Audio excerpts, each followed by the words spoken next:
changes, the lake starts to speak. That's when the silverfish season begins. Here in Uganda, down by the lakeside, people fight to survive.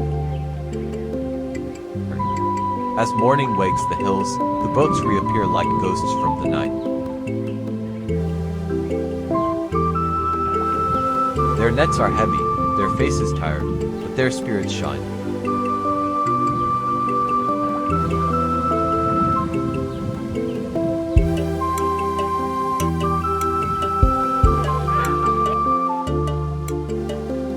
Women dry the fish, children wait, families hope to eat. It's a hard life, lived one silverfish at a time. This isn't just fishing, this is legacy, this is community.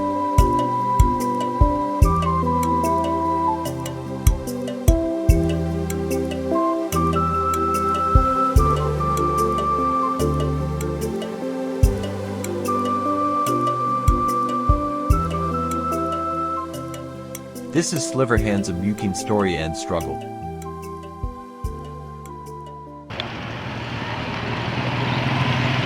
From here, the journey begins. This is the main road where stories separate and begin again. The air is full of motion. Boda-bodas hum past like bees.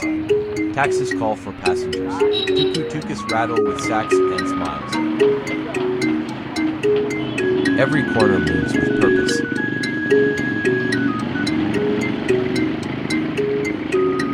It's 8 kilometers from here to Gisenyi, just off of Begai Babiri, on the Entebbe side.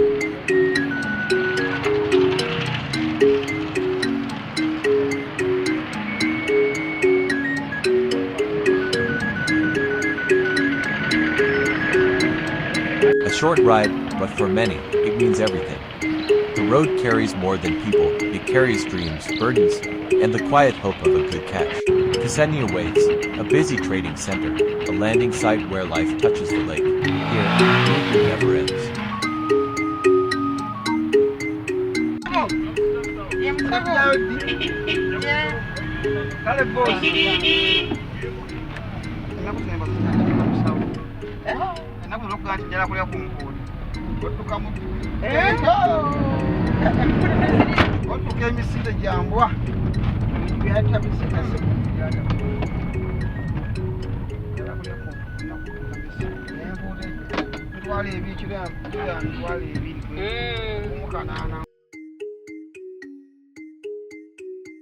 The lake is calm, but inside it, a storm of struggle hides.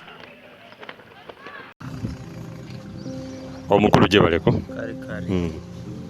nsanyuse nnyo okubanga nsobodde okutuuka wano nga wooli wedda nkunoonyaako wedda mbuuza mwami Teugeng.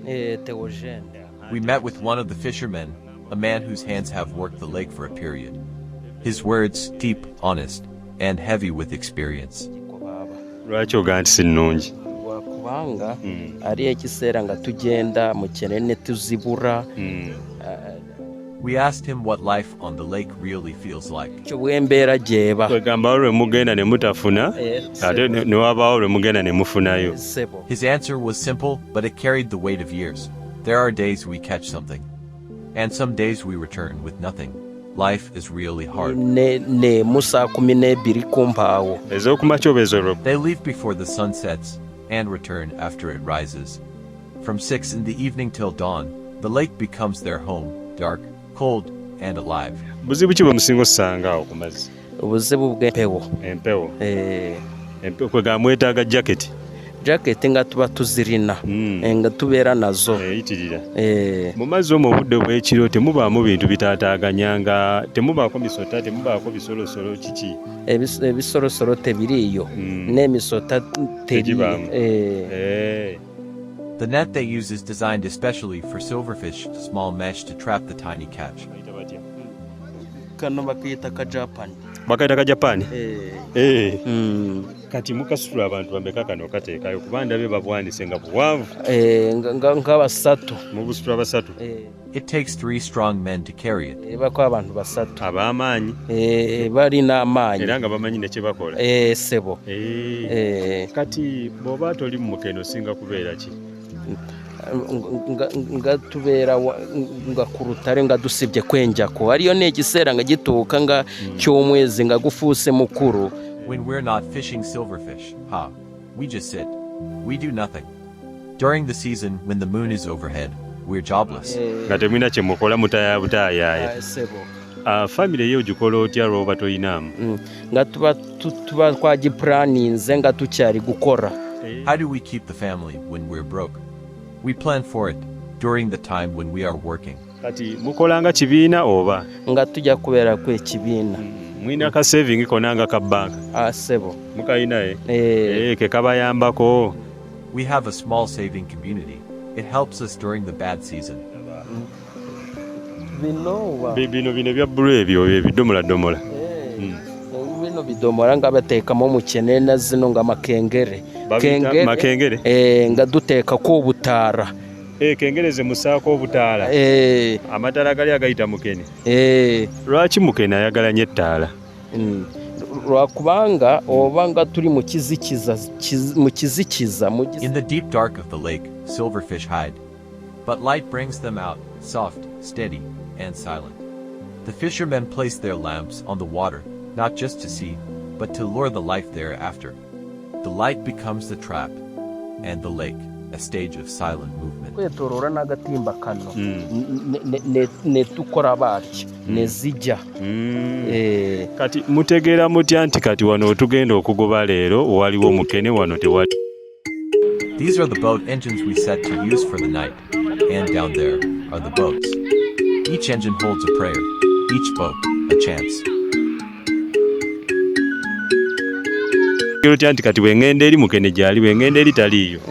Kati nga kuba kunyonya ko bunyonya. How do we know where the silverfish are? We just try different angles. Sometimes we stage in a place for 2 hours and wait to see. Singa y'amaanyi nga ndaba kiba kikooya okunoonya mbadde ndowooza mugenda bugenzi mu kifo n'okasukayo akatimba n'ossaayo ettaala nejja. Oba nga tumaze guteeka obutaara ne tulindako nka ssaawa 2 oba ssaawa 3 ne dutandika kuvuba. Kati gwe omuvubi ki ky'ogamba abantu abali abaagala okubeera bavubi nga ggwe? Ki ky'oyinza obagamba? Maanyi ki g'obawa? Obawa kigambo kyo wenyumirizaamu oba weeyiya bweyiya? Am I proud of fishing? It's not an easy life. But yes, I'm proud. It feeds my family. It keeps me standing. Deni dukore kwebirara. No season busizoni. Kati no season wewe weddeko oba okola ki? Netudirayo waka. Muddayo waka. Even though life is hard, it doesn't stop the children from playing. For them, the lake is not just water, it's a playground. They climb boats like jungle gyms, jump into the waves with laughter, run barefoot along the shores. No nets, no worries, just joy.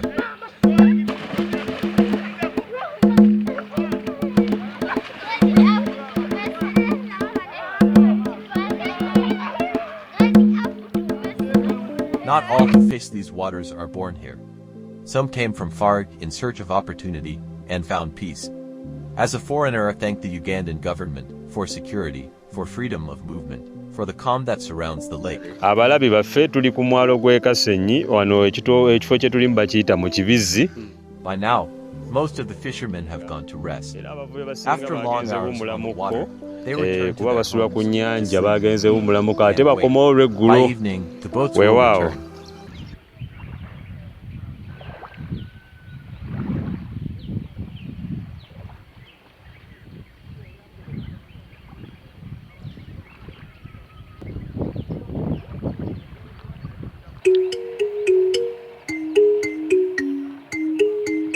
The lake is calm, but inside it, a storm of struggle hides.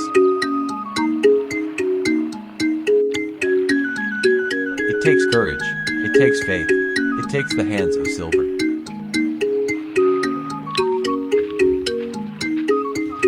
But this story isn't just about the catch, it's about the return.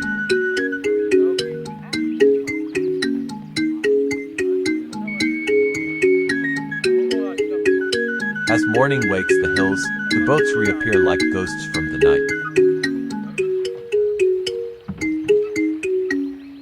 Their nets are heavy, their faces tired, but their spirits shine.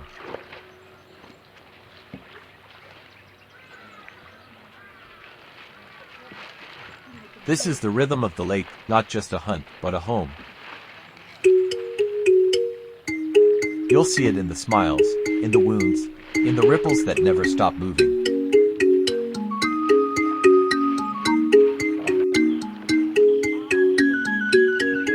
This isn't just fishing, this is legacy, this is community.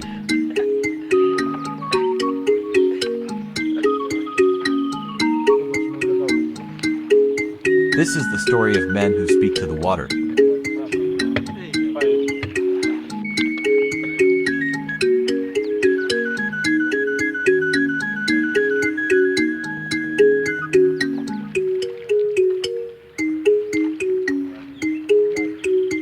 When they come back from the waters, the work doesn't stop.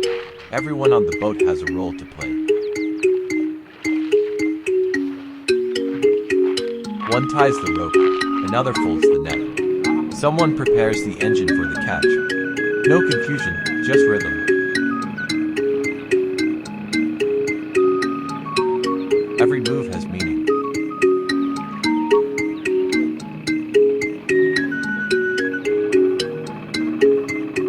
More boats will arrive.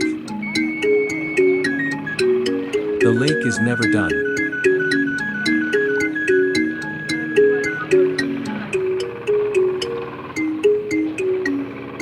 Each one carries its own story, its own struggle, its own silver.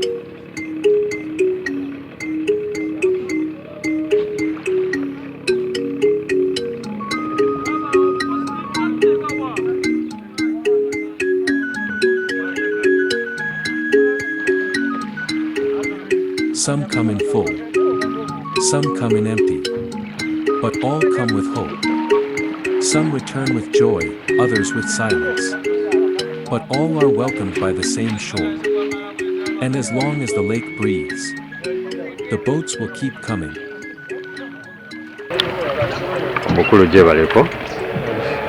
Now, we meet another fisherman, one who faced the morning waters. His story, like many, carries the weight of the night and the hope of a new day.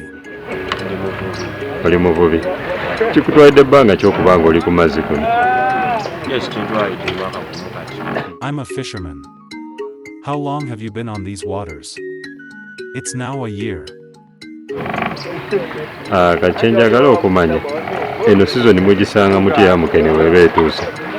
How do you find the silverfish season when it comes?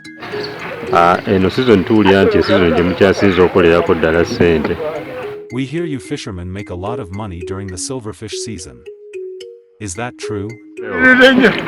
People think it's a jackpot, but it depends. Sometimes we catch, sometimes we don't. The money comes and goes. We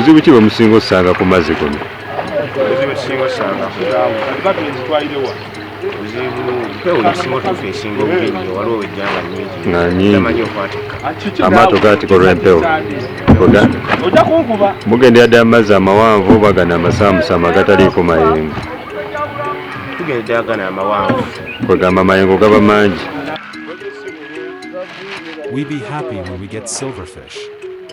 As you see us carrying the big basins full of fish.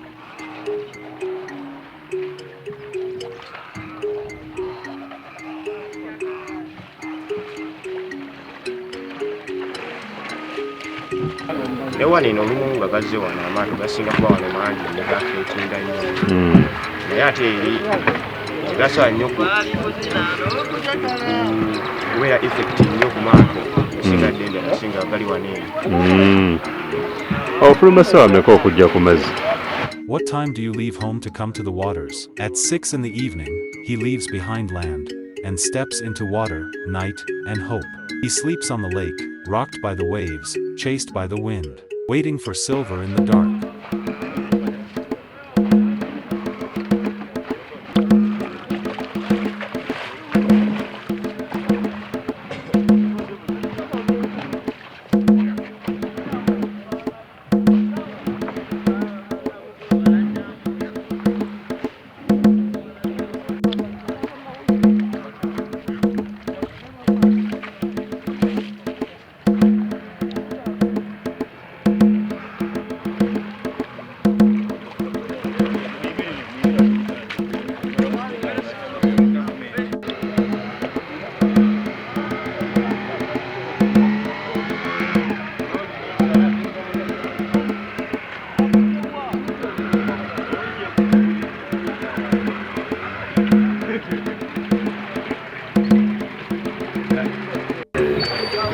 Akakatimba ako mukakasuka abantu bameka. It takes 3 strong men to carry it. Bw'oba okubira gavumenti omulanga biki bye mwandyagadde ekyuseemu?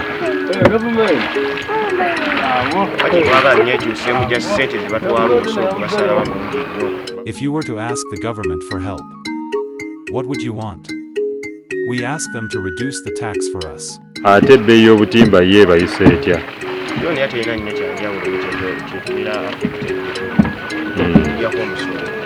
Ki ekikuleetera okuba ng'ojja ku nnyanja leero n'enkya n'oluddako amaanyi ogajjawa n'obwagazi? What makes me come to the waters today, tomorrow, and the next day? To me, it's become a daily routine. Just like someone has to go to school and learn. I have to come here. Tomorrow and tomorrow. I'm a fisherman. Strictly. Do I have a family to look after? No. I don't. I'm still a youth.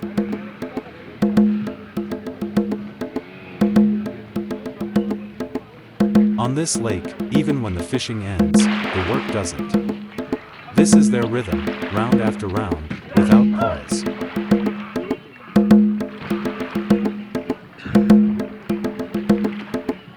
And this is how it is when they're done with the morning fishing. Some are setting their nets again. Another team is already on land, spreading them out to dry. This is life by the water after the early hours. No one rushes to rest. Everyone is busy mining something else. Preparing for the next round.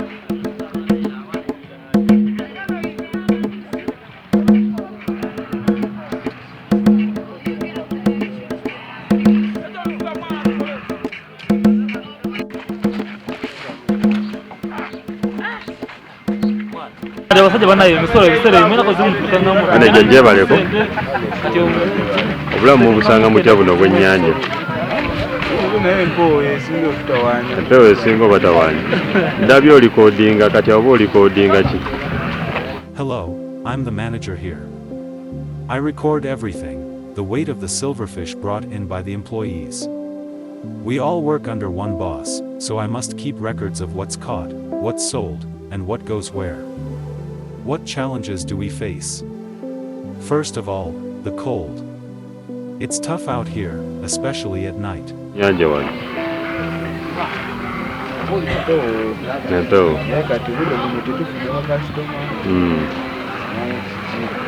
Bakasitoma mukene mutunda mukalu oba mutunda mubisi nga bwe mumugye ku mazzi? We sell both wet and dry silverfish. The dry fetches better money. But these days, buyers are few. Prices are high, and business is slow. Things don't move well, especially with the wars going on in Congo. Mbadde nsaba oyogereko eri gavumenti byandibadde etereza mu kufuba kwambwe kuno biki byebebaleetera biki byebebongeramu bwetaavu ki bwe muyina okuva eri gavumenti? What do we need from the government? It starts with the roads. We, the transporters, face it rough. The road is damaged. Our cars break down on the way, and it slows everything. We need better roads, strong ones, so we can transport well. and we need more customers. The market has slowed. Sometimes we move fish, but there's no one waiting on the other side. These are the lamps used to attract silverfish in the dark. When night falls, the lake becomes a sea of tiny lights, each lamp calling the fish from the depths.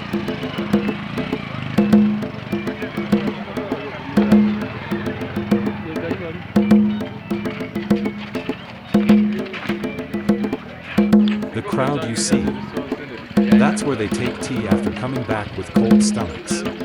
After a long night on the lake, this is their fire, their comfort, their gathering.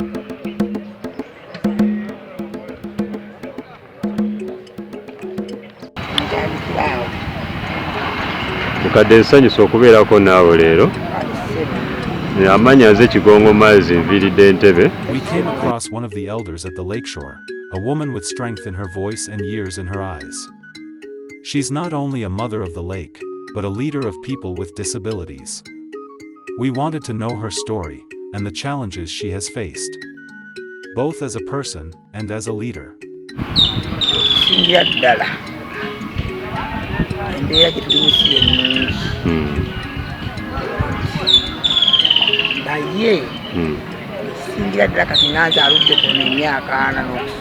Life at the lake is not good, more especially for someone like me, who has spent 40 years here. I've seen a lot. Things come, things go.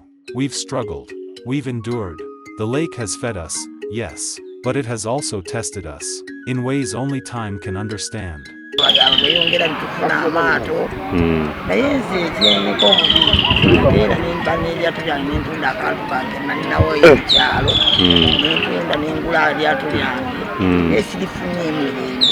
once bought my own boat, and I gave it to fishermen to use. I thought it would feed me, support me, but bad luck came. They fished what wasn't allowed on the lake, and because of their actions, my boat was arrested by the authorities. Now, I'm here, struggling, looking for ways to get another boat. But how? I have nothing left. No savings. No support. I'm trying so hard to start again. To get a boat that can feed me like the one I had.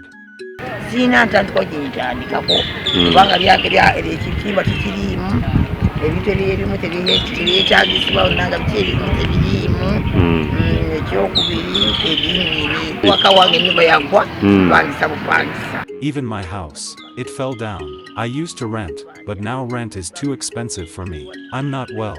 I have diseases. Yes. I formed a society. I called it 1-on-1 Fish. I'm also part of the PDM Association. But even as the chairperson, the one who brought people together, I've never received any money. Others were given. But me? The founder. I was left out. I don't want to complain. I just want what is fair. If they can give others, they should also remember me. Kati ensonga enkulu mukadde twagala obuyambi obuva eri gavumenti bube nga bukutuukako butereevu. As we spoke, I told her, the main point now is to make sure help from the government, or anyone willing, reaches you directly. So if you're watching, and you're in a position to help, whether you're in government, an NGO, or just a caring person, this is her number.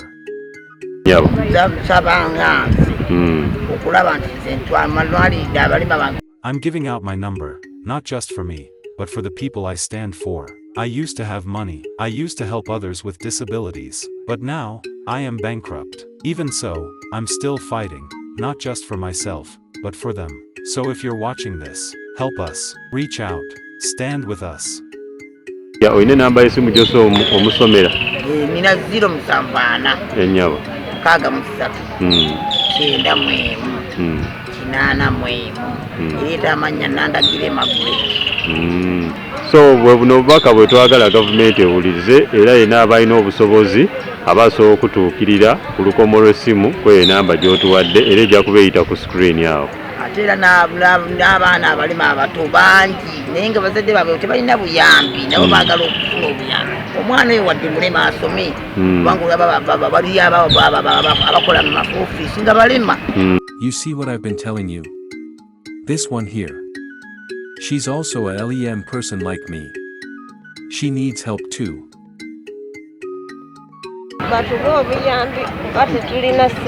We hear about the money the government gives out, but it never reaches us. We are here, waiting, hoping, forgotten. babagabira esente ebibuga naye feno tezituukayo oba lwaki tetumanyi. Amanya nnyabo Amanya Kagoya Mariam.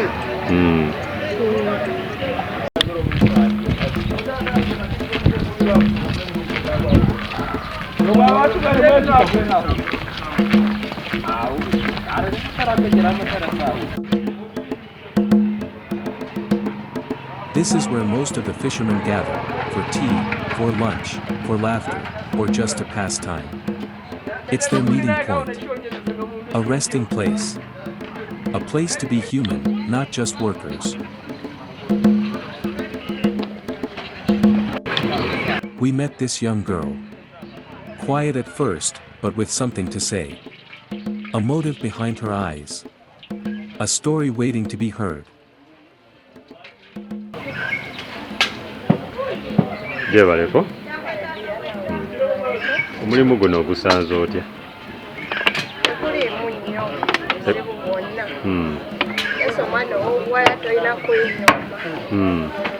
Hello. How do you find this job? It's not bad. Just. A girl child has not to minimize herself. Abavubi kyogamba basinga okujja wano abava ku mazzi. You mean most people who come here are fishermen? Yes. This place draws them every day, some to work, some to rest, some just to wait for the next catch. Olina ekirooto ky'omulimu omulala oba olina ekirooto ky'okwongeramu eno bizinensi yo? Do you have hope of starting another business? If I get support, I'd like to grow this. But if another opportunity comes, I won't fear to try it. Business ki endala gye wandikoze singa oba toli mu kyapati? It depends. Nga ki? Like osobola okukolayo omulala ogwa kanda endala ez'okwokya osobola okwekolera edduuka kisinziira mbeera ki weekututte. Okay.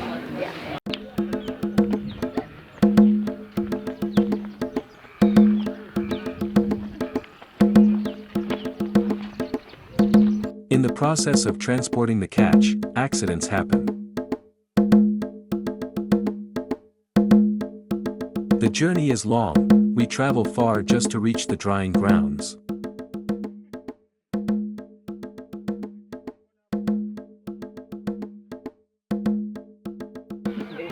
Obuzibu omusinga osisinkana nga mutambuza mukene. Bigwa, bizitowa. It's not just fish we carry. It's risk. Every trip is a gamble, with the road, the weather, and the weight we bear. Olina vugawo piki era okumutwala gye bamwanika. Weewaawo.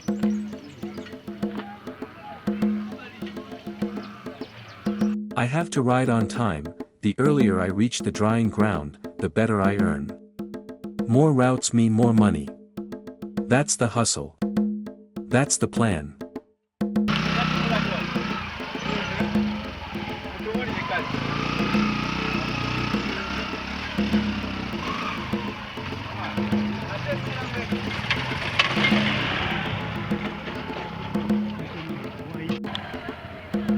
This is how it be. We're like bees, the whole day. Moving here, moving there. No rest. Just work. Just the hustle.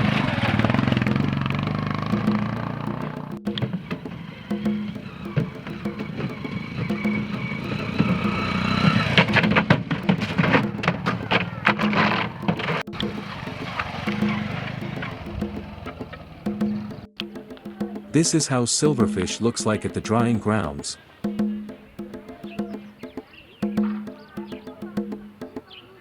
As you can see, it stretches across the yards. The hustle begins. Wano we tuli we baanika mukene abapambanyi bonna baba mujeri ku nnyanja gye tubadde. From water to land. Now it dries under the sun, waiting for the next market.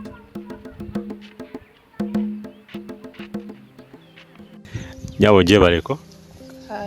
We spoke to one of the women who dry the silverfish. Her story is not just about fish. It's about survival, motherhood, and strength. Embeera mugisanga mutya biki ebisinga banyigiriza mu kitundu kyamwe kino wano. Nkulaba olina abaana watambudde nabo oba just waliwo embeera ekuleetedde okutambula nabo?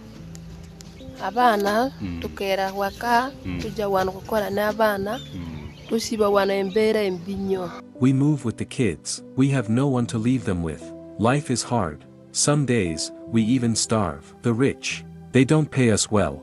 They take our work, but they don't feel our pain. We work, to the extent of getting chest pain. From morning to sunset, bending, lifting, turning the fish. No rest, just survival. Eno business mbadde ndowooza yiyo. This business isn't mine. I work for a boss.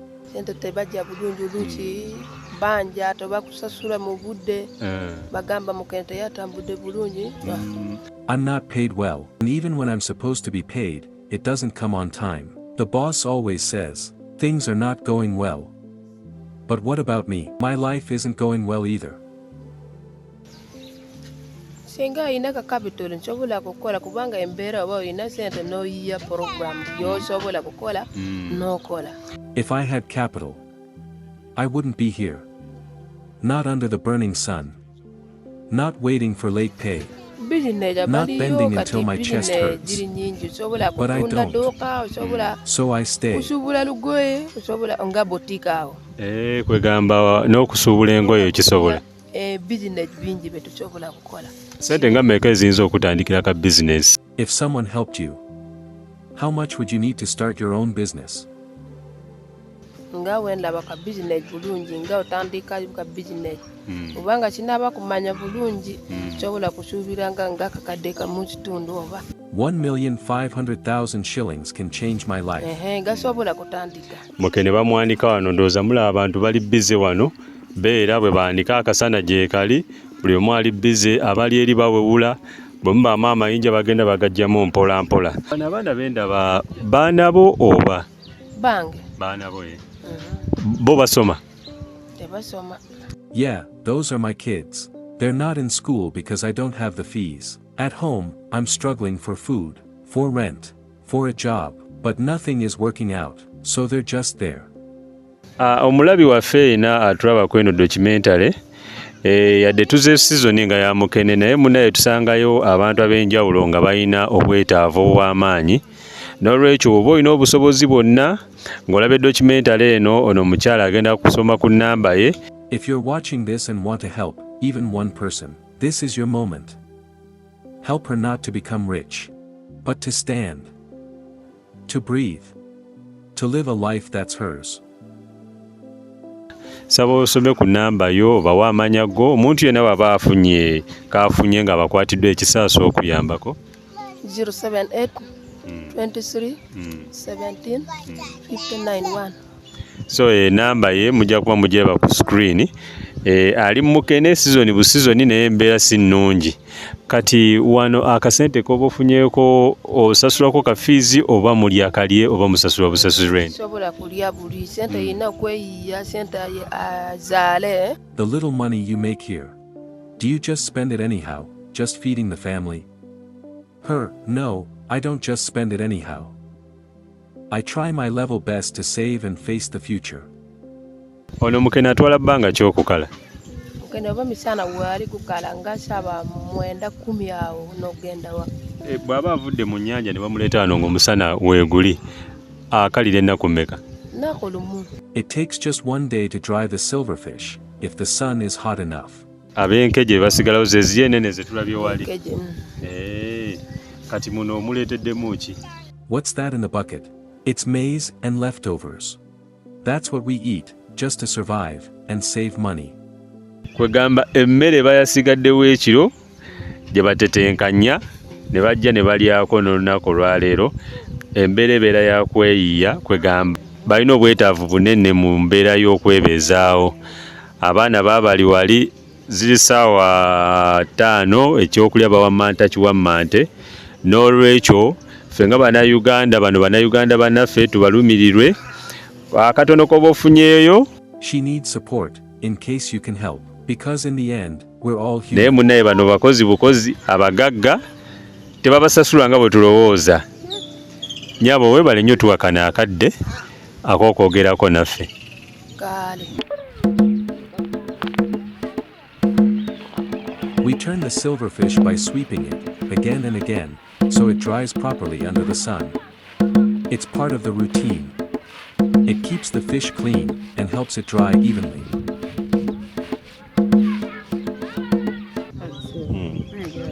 Amanya nze Kigongo Maazi nvudde mu Little Money Films era nga nze ntalaaga ebitundu bino kuba sizoni ya mukene.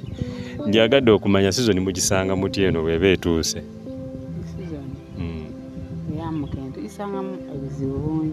We find much hard time in this season as women.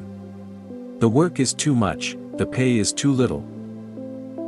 Mbeera ki ebaleetera okuba nga mukozesebwa kuba bonna beetuuseeko abasinga babakozesa. Ate embeera tuleetera okutukozesa obukozesa ebyaffe ebimu byaggwawo bye twalina. Nga ki ekyabitwala? Ngaffe abamukale abali wano twalina omwalo gwe twaliko ne batugobayo. How come all of you here are just workers? We had a shore we used to work from. But we were cheated. Taken away from us.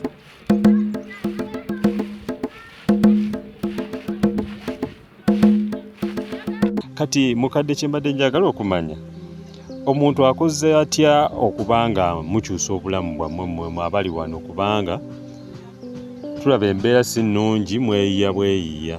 Tetumanye engeri gye tunaakola mu pozito abaliyanga basobola otutujja mu mbeera eyo bwe twekubirira omulanga basobola okutujja mu mbeera eyo kubanga fe abakazi abakulu okubanga omuntu okolera munno tagaba kyakulya esente akusasula mu budde okola olusi n'omalako sageza ng'omwezi tukola mwezi musasulwa mwezi n'okumalako naye ng'oli nodda mu kubanja anakusasula ate ng'olusi bw'osula olentingawo abaana olina abaana bagala school fees kyokulya muyini oyagala ulira nga bwe tuze wano olaba tuze ku makya bwetu n'olusi n'okufuna ekyokunywa tokifuna. So much tears are on our hearts. We've come here to work, but we may go back with nothing. Yet we have children, rent, hunger waiting at home. I cry for help from anyone who hears me. Abakyala musobola okwekolamu akabiina ak'abantu ga 12 singa wabaawo ayagala obakwatirako. Naye nga wano mwina association yonna ebagatta nti oba kiki n'ekibiina kyammwe kyekibagatta? Mulimu obubiina. Kati goli mu kabiina ki? Yes, we can form a group. Even 12 of us are ready to start an association. We had one before, under the women, but it didn't progress. Still, we haven't given up. If support comes, we're ready. Tukabeeremu twekubira enduulu waggulu kasobole okukola ki? Okulaakulana. Kuba kati ndaba engeri ennyankuba omuntu kinoomu omutuukako sitaba mwangu naye bwe muba mwekozeemu akabiina ak'abakyala bakulu kiba kyangu nnyo okawandiisa nga n'obuyambi obulala bwe bujja. Eyo ensonga mwandibadde mugisaako nnyo essira ne muba nga musobola okubaawo n'obubiina obubakulaakulanya. So gye libadde eggezi lyange engeri gy'ogambe nti olina namba ya ssimu bakuyita mu kyalaani nti era omuntu asobola okujja wano mu kitundu kyammwe ng'akunoonya. Erinnya erisinga okunoonya Mama Jamila. She doesn't have a phone. But if anyone is looking for her, ask for Mama Jamila. She was once in Wanjaba. People still remember her name. Sizoni ya mukene bwe weddeko muzzaako ki? Sizoni ya mukene bwe weddeko. Abamu tudde wakane keteberako nti yegwako nyo bali ya week game. Ebera week emu. Kati muba muzzaako ki bulamu bwa bulijjo muba mutambuza ki ekireeta ssente kuba kye tusinga okwetaaga bwe kulaakulanako omuntu wansi okubanga alina kyeyongerako. Tulina obuntu obulala bwe tweyiyayiyayo ko obuleeta ssente okwebeesawo ng'olinda sizoni yaki eyamukene. Weewaawo kati omulanga gwaffe tugukubira abo bonna abalaba clip zino abalina obusobozi musobola okuyitako eno mu kibizi ne mwogerezaako n'abantu beeno abawansi embeera mugiwulidde yakuyagayaga, tebalina ssente, embeera si nnungi, abaana baabo batudde tebasoma. We are sounding the alarm to all NGOs, to all associations, to anyone who can help. We may be small. We may be forgotten. But we are here. We ask you. Reach us with a hand. Lift us up. Walk with us. So eno sizoni Munnayuganda omuvubi gy'aba yeetegekedde okufuna kasente naddala nga asuula mukene. So abo bonna be mulaba wano we bali be babagira mukene era beetegekera okuba nga bamukaza mu budde.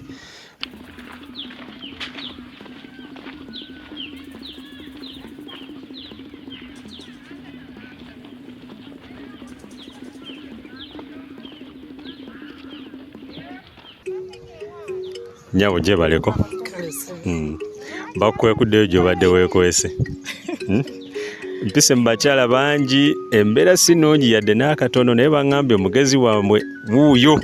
Hello madam, how are you? I've talked to many ladies here, and they told me life isn't easy, but they also said, you are more organized, and that you can lead them. Thank you. I try my best to help where I can. I know they're paying, because I'm also one of them. Ffe nga bwe tulaba nti mukene bw'abazze omusinga okukolera ssente mpitirivu, naye mu bo balaga nti embeera si nnungi, bakozesebwa bukozesebwa.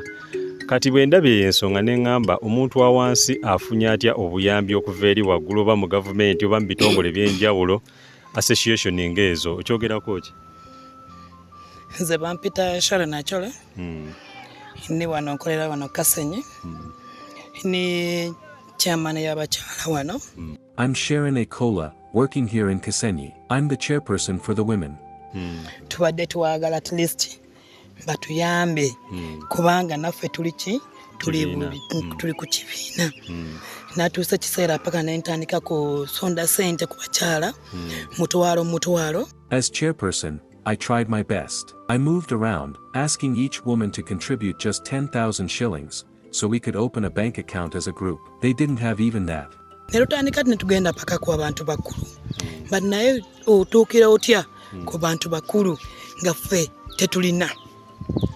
Nensonda ssente nalaba abaana bakyala tebalina wadde ne ssente ne mutwalo kugijjako ku bakyala si kyangu kubanga zino mukene tukola batusasula just 12 ku domola. We're paid 2,000 shillings per carrier. That's it. Abakyala basatu bakoze eki abayaniseeyo 12 bagaba n'abantu bameka basatu. Nawo ne mutwalo kusonda ku bakyala ne zinema ganze ng'omukyala. Nawo simanyi engeri ki yengenda kutandika n'okusonda ssente ezo kutandika at least naffe ng'abakyala ndowoozi zaffe erina okugenda waggulu oba batugulireko wadde eryato oba batugulire obutimba oba batuwe ssente. They're not asking for handouts, just tools, a boat, a fishing net, or small capital. That's all they need. With that, these women would feed their families and stand on their own. Abakyala tetulina ssente. Kati ekyembadde njagala okumanya mwakola ekibiina. Tulina kibiina. Kiri registered? It's not yet registered kubanga tetulina ne ssente na. Kwegamba ekyali ndowooza y'ekibiina naye nga musobola okwekolamu ekibiina. Kati awo kiba kirungi nnyo engeri nga gwe omuntu gwe tufunye asobola okuŋŋaanya abantu ab'enjawulo. Abalabi baffe omukyala alina ekirooto ky'okusaawo ekibiina naye obusobozi tebalina. We want to register our group, but even that takes money. We are ready. We are organized. But we are stuck. Kati kyembadde ŋŋamba nze Madamu Achola. Olw'okuba nti ayinawo kibiina tubadde tugamba nti oba asome enamba y'essimu aba balina obudde aba bawulidde lino eddoboozi bamukwasizeeko basobola omulambika n'engeri gye basobola okuregisteringamu ekibiina kyabwe nga baba abakyala beeno mu kibizzi bo nga bo. For those who wish to support or guide this group of women, you can reach out directly to their field contact. Ganye kweyembeera na butya bwe musobola otandikawo ekibiina kyammwe kuba olwedde mwe muli seeti amaanyi mugayina naye temulina busobozi. Pulaani muziina naye tewali busobozi. So tukuba omulanga eri ba NGOs bonna abali eyo eddoboozi ono omukyala muliwulirize asobola okubaawo nekyatandika nga naffe bwetulwanira wano ku gurawundi wansi okutuusa obubaka buno. Tusaba nga bweri engeri ennyangu y'okututuukako osome enamba. Enamba yange Airtel eri 0754 32 81 78. Ebeweddewo. Then MTN eriyo 07716 752 76. Ejakuleta manna gange Sharon. The number given is the easiest route to reach us. Whether you're offering support, guidance, or partnership, we are ready. Kyala balina ebirooto binene, balina obuvunaanyizibwa bungi, naye tebalina capital abatandikira kirooto kyabwe kutambula.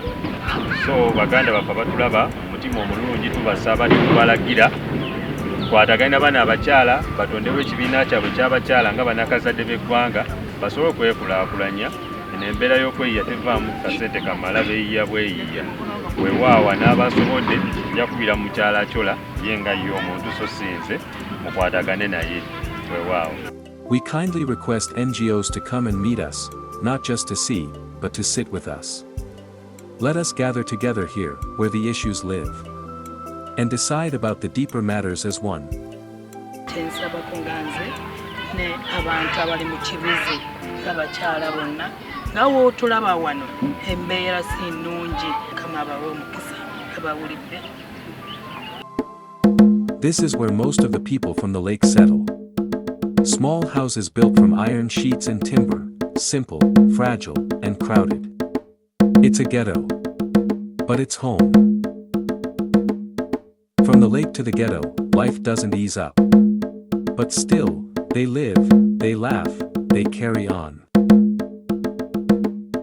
No proper roads, no clean drainage. But every structure here holds a family. A dream. A fight to survive another day. It's a ghetto, yes, but it's also a home. A place where children are born. Where meals are shared. Where laughter somehow still exists. Here, life is loud. Real. Raw.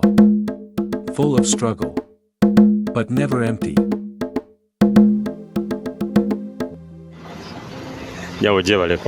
We found another young mother, a baby mama, selling dry silverfish by the roadside. With her child close by, she balances motherhood and business. Surviving one sale at a time. Tetufuna bulungi ba customer. Ate mukene bamuseera nnyo gye bamugula. Obuzibu buva ku kyokubanga temufuna bulungi ba customer. Abantu abasinga tebalina ssente. Abamu bagula beeyi gy'oba obagambye. Abamu ne bagamba basalireko. Ate nawe nga tofunamu.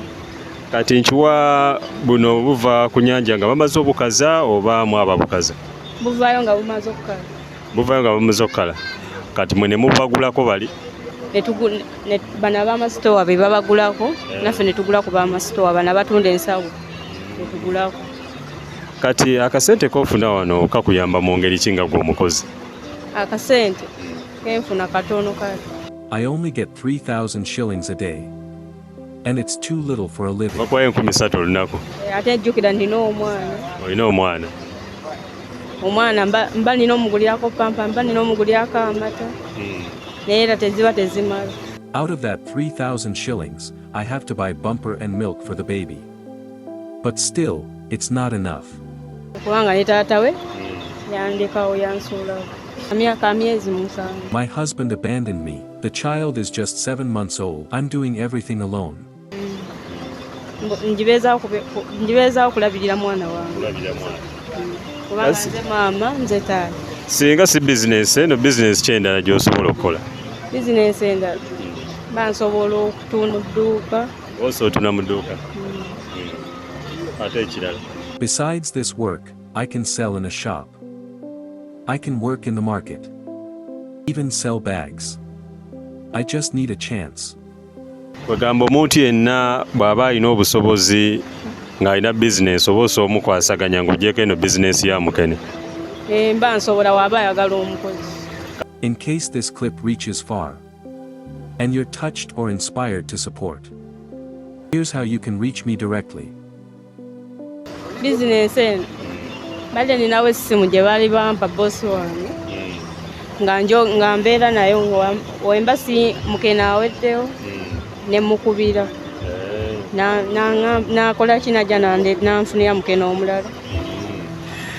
Tuli ku bizinesi ya mukene era tulaba mukene nga bw'atambula naye ate mu ebyo era tuba twagala tugabeko obuyambi eri abatulaba wano.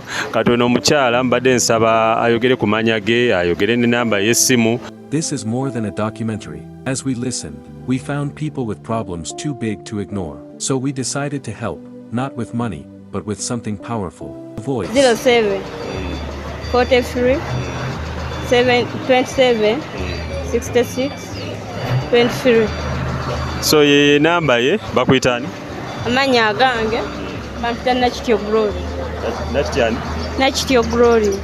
Nakityo Gloria. So eno busizoni bwebeweddeko munaye tewabeera byakola abalabye kano akantu bw'oba olina obusobozi bwonna n'omukyala oso omukwatako oba omukubirako n'olaba ky'osa omuyambamuko. Webale nnyo tuwa buno budde. Kale so.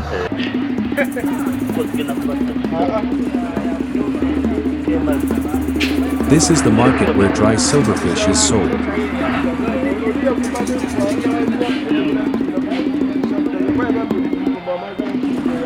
Most buyers who purchase in bulk stage here, from traders to exporters. Kano ke katale ka mukene buli muntu yenna aba ateeseewo bizinesi ya mukene waleeta mukene we okumutunda. So abasuubuzi abasinga batuukira wano. It's busy, competitive, and full of negotiation. Omukulu gye baleko? Saakwogerako naawe. We sell this silverfish in different markets, depending on where the customers show up. There's no fixed spot. We follow the demand. We follow the buyers. Kibuye we watyo. Kati nabekongo bajja babeeramu. Eno sizoni ye bayisize etya? Sizoni eno ebadde mbi nnyo nokwe badde enyinyi mukene nga bafuna nga mukene takala. Kati ate abadde akala abadde wa bbeeyi nnyo nga tosobola kwerijja ku maali n'ogamba kakansuubule bweti ne bweti nga badde okola nga mungi. The season isn't on. The rain has disrupted everything. Silverfish don't come easily during the rains. N'abasajja abo ku nnyanja batuyiganya nnyo. Batuyiganya nnyo abasajja abo ku nnyanja. Abasajja bwe muba muli ku nnyanja kwegamba emisoso mingi nnyo. Kati nga gwe omuntu wa bulijjo mbeera ki mulanga kigwokubira gavumenti kwegamba kikyesobola okugonzaamu okulaba ng'obulamu butambulamuko? We ask the government to improve security on the waters. The officers destroy our boats over minor issues. It's too hard for us.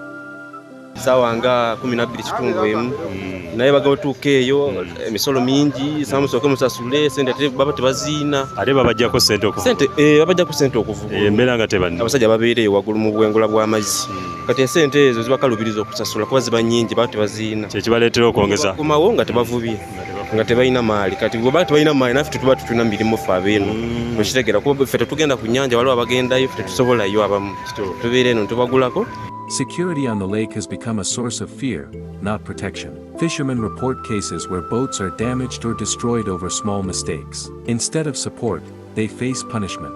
Sinza agamba nti oba egenda okugwako ng'ofunye obwesi ne bweziti kisinzira engeri oba osoboddemu.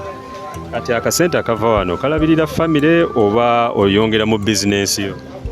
Era byebimu akasigalako ku capital kagenda ku famire bwe bityo okubeerawo ku nnyumba tupangisa tetunafuna bwe tubeera nti waffe tetunazimba renti kintu kikulu nnyo. We earn little here, just enough to live, but not to grow wealth.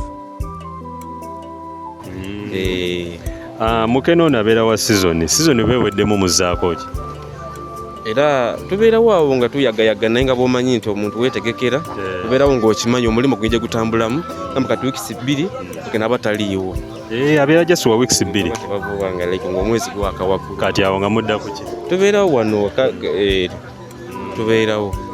Ebyentambula byo biyimidde bitya singa oba omaze okupaakinga ekintu bwe kiti? Ebyentambula ebyo kati ensawo eno ogiraba bwete katugeze bwe bigenda Kibuye egenda otuuka wano okuva wano okufuluma wabweru wa gate nga woyingiridde okugenda olina okuvubwako musunga Every mutwalo. bag here is charged 10,000 shillings as tax.